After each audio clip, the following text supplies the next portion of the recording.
My grandfather was a drunk and my father was a drunk, but I never touched a drop. There's a reason for that. When I was young, times were hard and I grew up poor. My grandfather and my father never did an honest day's work in their lives. Granddad wasn't good for much, but he played the clarinet like an artist. He taught my father how to play the accordion. Every Christmas, they would gather a group of friends and go from door to door playing Christmas music, singing Christmas carols, and begging for money. Afterwards, they would all go down to the pub and spend it on alcohol. One Christmas Eve, they brought me with them. I was too young to play an instrument, so they handed me a triangle and told me to strike it every now and then. The night was dark, the snow was falling, and a cold December wind cut through us like a knife.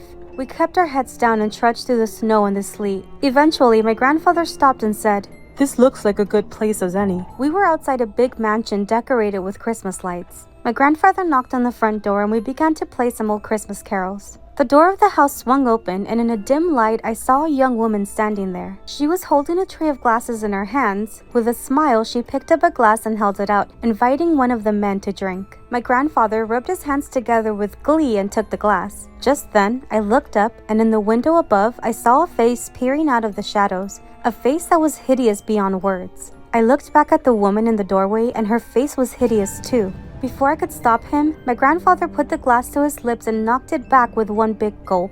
"Oh dear," said the woman in an eerie, cheerish voice. "You've drunk blood, sir."